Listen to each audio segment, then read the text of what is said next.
고린도전서 7장 8절에서 16절까지 우리 함께 읽겠습니다. 내가 결혼하지 아니한 자들과 과부들에게 이르노니 나와 같이 그냥 지내는 것이 좋으니라. 만일 절제할 수 없거든 결혼하라. 정욕이 불같이 타는 것보다 결혼하는 것이 나으니라. 결혼한 자들에게 내가 명하노니 명하는 자는 내가 아니요 주시라. 여자는 남편에게서 갈라서지 말고 만일 갈라섰으면 그대로 지내든지 다시 그 남편과 화합하든지 하라. 남편도 아내를 버리지 말라. 그 나머지 사람들에게 내가 말하노니 이는 주의 명령이 아니라 만일 어떤 형제에게 믿지 아니하는 아내가 있어 남편과 함께 살기를 좋아하거든 그를 버리지 말며 어떤 여자에게 믿지 아니하는 남편이 있어 아내와 함께 살기를 좋아하거든 그 남편을 버리지 말라. 믿지 아니하는 남편이 아내로 말미암아 거룩하게 되고 믿지 아니하는 아내가 남편으로 말미암아 거룩하게 되나니 그렇지 아니하면 너희 자녀도 깨끗하지 못하니라. 그러나 이제 거룩하니라. 혹 믿지 아니하는 자가 갈리거든 갈리게 하라. 형제나 자매나 이런 일에 구애될 것이 없느니라. 그러나 하나님은 화평 중에서 너희를 부르셨느니라. 아내된 자여 내가 남편을 구원하려지 어찌할 수 있으며 남편된 자여 내가 내 아내를 구원하려지 어찌할 수 있으리요. 아멘. 우리가 성경을 대할 때 그 성경은 좀 영적이고 추상적이다 이렇게 생각하는 경향이 조금 있는 것 같습니다. 그래서 구체적인 어떤 행동 지침이라기보다 어떤 원리를 다룬다 이렇게 이해하는 것이죠. 그래서 우리가 묵상할 때 그 성경의 원리를 캐내고 그것을 가지고 다양한 우리 삶에 적용한다라고 합니다. 물론 우리는 이러한 방식으로 성경을 묵상해야 합니다. 하나의 원리로 우리 삶의 다양한 상황 속에 적용하는 것입니다. 하지만 성경은 아주 구체적인 상황 속에 실제적인 이야기도 하는데요. 지난주에는 결혼에 관한 이야기였습니다. 여러분 그 주된 내용이 얼마나 구체적입니까? 부부 관계입니다. 사실 언급하기도 조금 어려운 내용이지만 그럼에도 성경은 이러한 주제까지도 다루고 있습니다. 이번 주 본문도 그런데요. 재혼과 이혼에 관한 내용인데 상당히 구체적이고 아주 실제적입니다. 그러나 사실 이러한 주제가 우리에게는 직접 적용되지는 않죠. 하지만 주변에 이러한 경우를 우리가 종종 보게 되고요. 또 교회 안에서도 성도들이 많아지고 다양해지면 이 주제를 적용할 상황이 생기기도 합니다. 그래서 우리가 이 주제를 성경적으로 좀 잘 이해하고 있다면 우리 주변 신앙인들에게 적절하게 조언할 기회도 잘 생길 것 같습니다. 먼저는 재혼에 관한 이야기입니다. 이 8절과 9절에서 아주 짧게 지나갑니다. 8절에서는 두 종류의 사람을 언급하고 있는데요. 결혼하지 않은 자들 그리고 과부들 이렇게 말합니다. 이 결혼하지 않은 자들 누구입니까? 이들은 과거에 결혼했지만 사별이나 이혼으로 홀로 된 남성이고 아직은 재혼하지 않은 사람들을 가리킵니다. 헬라어는 어느 단어 안에 남성과 여성이 구별되어 있는데 이 결혼하지 않은 자들이라고 할 때 남성 명사가 사용되었습니다. 그런데 과부들과 병행했기 때문에 비슷한 상태인 남성을 가리키는 것입니다. 그래서 이혼했거나 사별한 남자들로 이해하는 것입니다. 왜냐하면 아직 젊은 결혼하지 않은 미혼 남성을 포함시킬 수도 있겠지만 이들에 대한 교훈은 이미 지난주에 다뤘기 때문입니다. 그래서 8절과 9절은 결혼을 했지만 사별했거나 이혼한 남자를 가리키는 것입니다. 그런데 바울은 이들에 대하여 나와 같이 지내는 것이 좋다라고 말합니다. 그러면 바울과 같이 지내는 것이 어떠한 의미입니까? 바울도 사별 혹은 이혼한 상태입니다. 많은 사람이 바울은 처음부터 독신으로 살았다라고 생각하지만 그렇지 않습니다. 바울은 당시 문화에 따라서 20세 전후로 결혼했을 것입니다. 그는 아주 좋은 유대교의 집안에서 태어났는데 이러한 가정이라면 그 신분을 유지하기 위해서 어른들이 결혼을 일찍 주선합니다.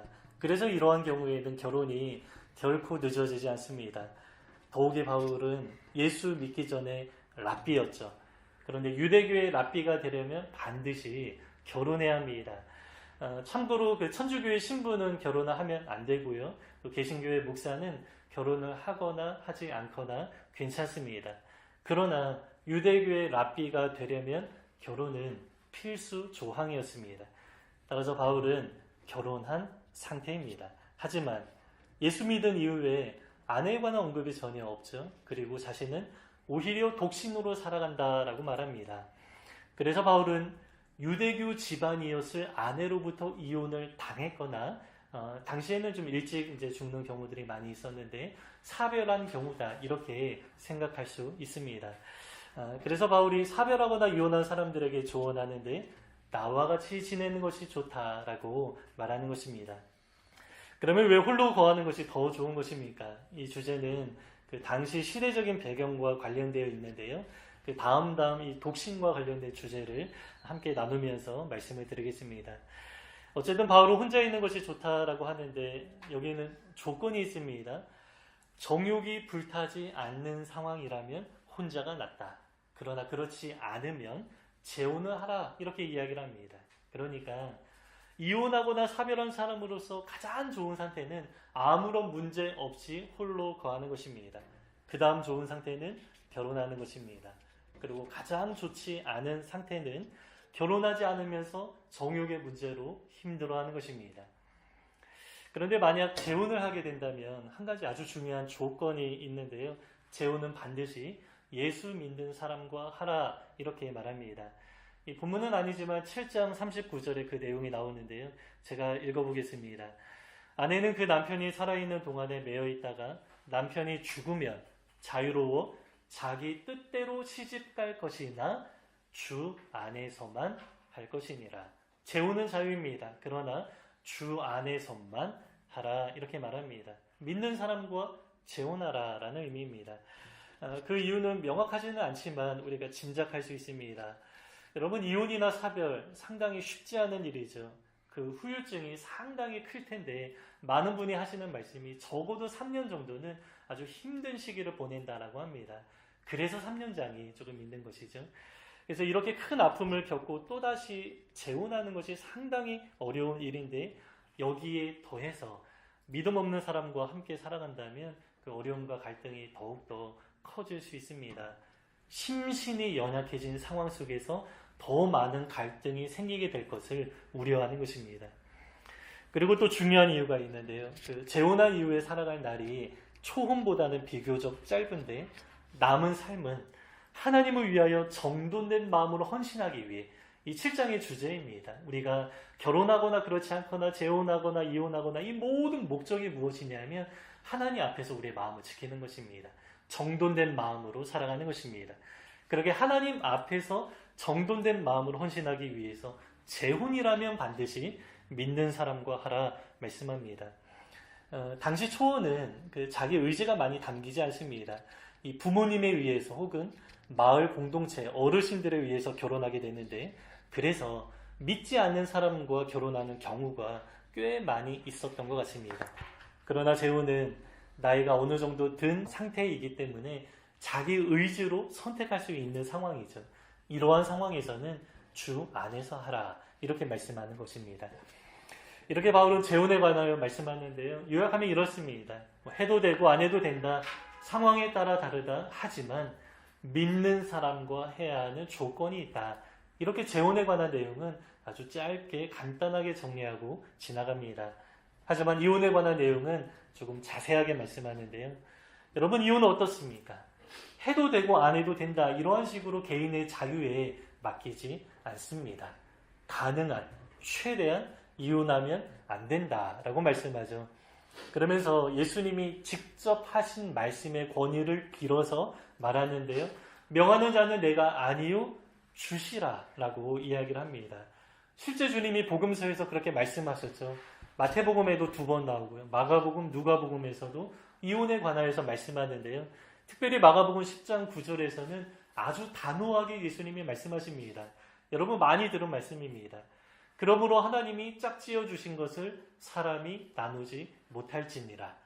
그래서 성경에서 이혼은 금지되어 있습니다. 물론 원천적으로 금지되어 있는 것은 아니지만 뭐 이제 음행의 어떤 문제로 이혼할 수도 있습니다. 하지만 여러분 주님의 일반적인 뜻이 무엇입니까? 이혼하면 안 된다라는 것입니다. 그러나 사람들은 이혼을 많이 하죠. 제가 그 통계청에 공개된 자료를 찾아봤는데요. 작년 2017년에 통계에 의하면 결혼이 26만 건인데요. 이혼은 11만 건이라고 합니다. 이 생각보다 이혼의 비중이 상당히 높습니다. 어제 기사를 봤는데 여러분 봤는지 모르겠습니다. 20, 30대 청년 1인 가구가 이미 굉장히 많아진 상황인데 이제는 5, 60대 1인 가구도 굉장히 급증하는 중이라고 합니다. 왜냐하면 이혼율이 높아지기 때문입니다. 이렇게 많은 사람이 이혼하고 있는데 대부분 이혼 사유가 무엇입니까? 여러 가지 명백한 이유가 있겠지만 많이들 하는 이유가 성격 차이를 말합니다. 물론 맞췄습니까? 네, 어떤 치부를 좀 드러내기 어려워서 물론 여러 가지 문제가 있겠죠. 애들도 성격 차이라고 말하기도 하지만 그러나 정말 그런 이유라면 성경에서는 이혼 사유가 되지 않습니다. 연세가 드신 어느 목사님의 이야기인데요. 이렇게 말씀하십니다. 성격이 맞지 않는 이유로 이혼하는 것은 정말 말이 안 되는 이야기다. 이렇게 이야기를 하십니다. 왜냐하면 가장 성격이 맞지 않을 때가 언제인가? 결혼할 당시이기 때문입니다. 5년, 10년, 20년 살아가면서 조금씩 이해하고 맞추어가는 과정을 겪는데 가장 성격이 안 맞을 당시가 언제입니까? 결혼할 직후라는 것이죠. 그런데 그렇게 잘 안 맞는 사람과 어떻게 결혼할 수 있습니까? 사랑 때문에 결혼하는 것입니다. 성경에서는 사랑은 허다한 허물을 덮어준다라고 하는데 사랑 때문에 성격 차이가 극복된다라는 것입니다. 그래서 진짜 문제는 성격 차이가 아니라 사랑이 식어진 것이 문제다라고 하는 것이죠. 그래서 성격 차이를 운운하는 사람이라면 진짜 문제는 그 말을 하는 그 사람 자신에게 있는 것이죠. 상대방이 나와 달라서 문제가 되는 것이 아니라 내 안에 사랑이 식어진 것이 문제다라는 것입니다. 그런데 우리 성도는 어떤 사람입니까? 여러분, 우리는 하나님의 사랑을 입은 사람들입니다. 완전한 사랑을 받았기 때문에 누구보다 가장 많이 사랑을 베풀 수 있는 능력 또한 우리에게 있습니다. 그래서 그 능력을 힘입은 우리이기 때문에 주님은 우리에게 말씀하시죠. 명령하십니다. 너희가 서로 사랑하라 말씀합니다.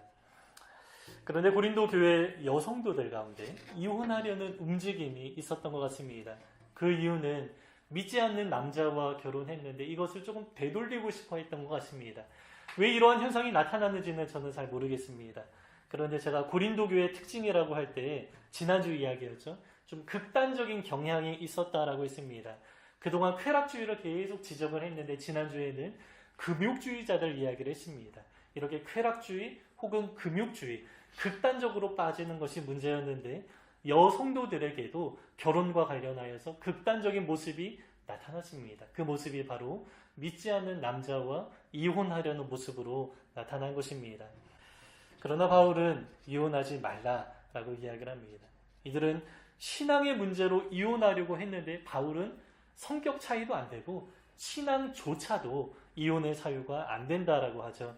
왜냐하면 부부의 관계를 통해서 남편을 구원의 길로 인도할 수 있기 때문입니다. 그러나 여기에 조건이 있는데요. 믿지 않는 남편이지만 결혼 관계를 잘 유지하고 싶어 하는 사람과의 관계 속에서는 이혼하지 말라. 이것이 조건입니다.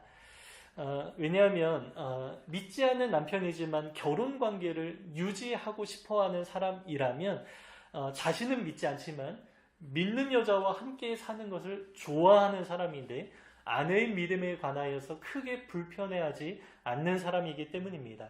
이러한 사람이라면 복음이 들어가고 구원받을 가능성이 상대적으로 더 많은 상황입니다. 그래서 이러한 경우에 여성도가 이혼하지 않음으로 인해 얻을 수 있는 유익이 있는데 그 유익이 아주 작은 유익이 아니죠. 엄청난 유익입니다. 세상에서 가장 가치 있는 일입니다. 한 영혼을 하나님 앞으로 인도하는 것이죠. 남편에게는 가장 큰 선물을 주는 것이고 또 하나님 앞에서도 가장 큰 기쁨이 되는 것입니다. 그러나 여기에 오해가 있으면 안 되는데요. 전도의 목적으로 결혼하려는 것을 합리화하면 안 됩니다. 우리가 지난주에 그 결혼에 관한 말씀을 나눴는데 결혼의 목적 자체가 음행을 피하기 위한 것이다. 이것은 아니라고 했습니다. 그것은 결혼의 목적이 아니라 유익이다라고 했습니다. 오늘 본문도 전도와 선교를 목적으로 비신자와 결혼해도 된다. 이러한 이야기는 아닙니다. 다만 믿지 않는 남자와 결혼한 상태에서 이것이 전제입니다. 그 상태에서 결혼 생활을 지속하면 상대방이 구원받을 수 있는 가능성이 있다라고 말하는 것이죠. 결혼 생활을 유지함으로 인해서 얻을 수 있는 아주 큰 유익을 말하는 것입니다. 그래서 이 말씀을 가지고 미혼 남녀가 믿지 않는 사람과 결혼해도 되냐 안 되냐 이 질문에 적용하면 안 됩니다. 이미 결혼한 상태입니다. 이것이 전제입니다. 그 상태에서 믿지 않는 사람과 이혼해도 되냐 안 되냐 여기에 적용하는 내용이기 때문입니다. 결혼이 주제가 아니라 이혼이 주제입니다. 이처럼 바울은 이혼을 금지합니다. 그러나 잘 아시는 것처럼 무조건 이혼이 금지되어 있지는 않죠. 예외가 있는데요. 정말 열심히 참고 노력하면서 여러 방법으로 복음을 전하기 위해서 노력했지만 남편이 오히려 완강하게 거절하면서 결국에 함께 살기를 원하지 않으면 이혼하라. 단호하게 이혼해도 된다. 여기에 얽매일 필요가 없다라고 말합니다. 믿지 않는 남편이 아내에게 이렇게 말했을 가능성이 있습니다. 너의 신앙을 포기하지 않으면 나는 너와 함께 살 수 없다. 그래서 결혼이냐 신앙이냐 선택을 요구하는 상황이라면 당연히 신앙을 선택하라 이렇게 말하는 것입니다. 왜냐하면 결혼 생활도 소중하지만 여러분 결혼 생활이 인생의 전부는 아니기 때문입니다. 오히려 결혼 생활을 유지하는 것 때문에 몸과 마음과 영혼도 다 파괴되면서까지 버티지 않아도 된다라는 것입니다. 가장 중요한 것은 신앙이고요. 이것을 소중하게 잘 간직해야 하는데 결혼 생활이 이 신앙을 아주 심각하게 위협을 가한다면 말로 위협하든 물리적으로 위협하든 이러한 위협이 있다면 이혼할 수 있다. 이렇게 이해할 수 있습니다. 그런데 바울은 이렇게 권면하면서 주의 명령은 아니라고 말합니다. 그래서 우리가 이 구절을 대할 때 조금 가볍게 대할 수도 있을 것 같습니다. 하지만 그러한 의도로 이렇게 말한 것은 아닙니다. 그러면 왜 바울이 주의 명령이 아니라고 말합니까? 예수님이 결혼과 이혼에 관한 말씀을 하시긴 했지만 고린도 교회의 구체적인 상황에 관한 말씀을 하나하나 다 하신 것은 아니기 때문입니다. 그래서 바울은 이 상황에 관한 예수님의 직접적인 가르침이 없기 때문에 자기가 스스로 권면하는 것입니다. 그러나 바울은 이렇게 말하면서도 나 또한 하나님의 영을 받아서 이 말씀을 전하는 것이다 확신합니다. 그래서 7장 마지막 40절에서는 나도 하나님의 영을 받았다라고 합니다. 그리고 우리는 모든 성경이 하나님의 감동으로 되었다고 확신합니다. 그래서 이 구절만 쏙 빼놓고 하나님의 말씀이 아니라고 말하면 안 되는 것이죠. 예수님이 직접 하신 말씀은 아니지만 성령의 감동에 의해서 하나님이 바울을 통해서 말씀하신 것으로 이해하면 됩니다. 재혼과 이혼에 관한 내용인데요. 우리가 경험하지 못한 사건이기 때문에 잘 짐작이 안 됩니다. 아마 우리의 짐작보다 더 큰 어려움일 것입니다. 그래서 교회는 이 문제에 관하여 잘 이해하고 있을 필요가 있습니다. 저도 그렇습니다. 그리고 우리 모두가 관련된 이해가 있다면 상처받은 영혼들이 교회 공동체를 통하여 잘 회복되는 과정을 겪으리라 믿습니다. 결혼과 가정 참 중요합니다. 그러나 제가 종종 말씀드리지만 전부는 아닙니다. 전부가 아니기 때문에 하나님은 마지막 보루로서 교회 공동체를 주셨습니다. 그래서 우리는 온전하지 않은 가정으로부터 상처도 받고 깨어진 관계를 경험하기도 하지만 우리는 교회를 통하여 하나님의 뜻하신 바를 이루어 갈 수 있습니다. 그래서 미혼인 청년들 결혼하지 않았다고 해서 무언가 부족한 상태다, 결핍되어 있다 생각하거나 그렇게 말해서도 안 됩니다.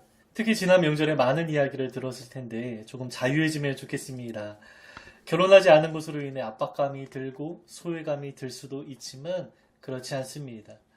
만약에 그렇게 본다면 바울 또한 결핍되어 있는 사람으로 봐야 하지만 그러나 우리는 그렇게 생각하지 않죠. 미혼인 성도들은 결혼을 통해서 경험하지 못하는 것을 어디에서 경험합니까? 교회를 통해 경험하는 것입니다. 그래서 교회는 이 결혼에 대한 부담을 얹어주기보다 교회 안에서 서로가 더욱 사랑하면서 소외감을 느끼지 않도록 하고 오히려 이 안에 따뜻한 하나님의 사랑을 경험하게 하는 것, 이것이 곧 교회의 역할이 됩니다. 그리고 결혼했지만 이혼한 성도들이 있다면 교회를 통해 그 상처가 잘 회복되는 과정을 겪어야 합니다.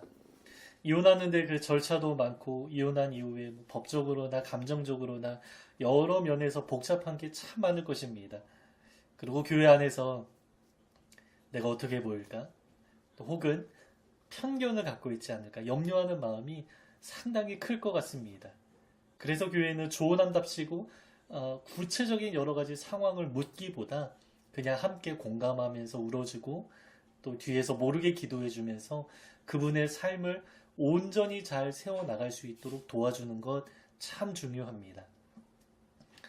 오늘은 재혼과 이혼에 관한 이야기였는데요. 가정이 참 소중하고 중요하지만 그렇다고 전부는 아니라고 했습니다. 그래서 하나님은 교회를 주셨고 교회를 통해 공동체를 경험하면서 하나님을 닮아가게 하십니다. 우리 교회가 이러한 부분의 이해가 넓어져서 어떤 성도들이든 잘 품을 수 있는 우리 모습이 된다면 하나님이 우리 산돌교회를 더욱 기뻐하시고 더욱 귀하게 사용하시리라 믿습니다. 우리 다시 한번 말씀 읽고 오늘 말씀 마치겠습니다. 내가 결혼하지 아니한 자들과 과부들에게 이르노니 나와 같이 그냥 지내는 것이 좋으니라. 만일 절제할 수 없거든 결혼하라. 정욕이 불같이 타는 것보다 결혼하는 것이 나으니라. 결혼한 자들에게 내가 명하노니 명하는 자는 내가 아니요 주시라. 여자는 남편에게서 갈라서지 말고 만일 갈라섰으면 그대로 지내든지 다시 그 남편과 화합하든지 하라. 남편도 아내를 버리지 말라. 그 나머지 사람들에게 내가 말하노니 이는 주의 명령이 아니라 만일 어떤 형제에게 믿지 아니하는 아내가 있어 남편과 함께 살기를 좋아하거든 그를 버리지 말며 어떤 여자에게 믿지 아니하는 남편이 있어 아내와 함께 살기를 좋아하거든 그 남편을 버리지 말라. 믿지 아니하는 남편이 아내로 말미암아 거룩하게 되고 믿지 아니하는 아내가 남편으로 말미암아 거룩하게 되나니 그렇지 아니하면 너희 자녀도 깨끗하지 못하니라. 그러나 이제 거룩하니라. 혹 믿지 아니하는 자가 갈리거든 갈리기를 하라. 형제나 자매나 이런 일에 구애될 것이 없느니라. 그러나 하나님은 화평 중에서 너희를 부르셨느니라. 아내된 자여 내가 남편을 구원하려지 어찌할 수 있으며 남편된 자여 내가 내 아내를 구원하려지 어찌할 수 있으며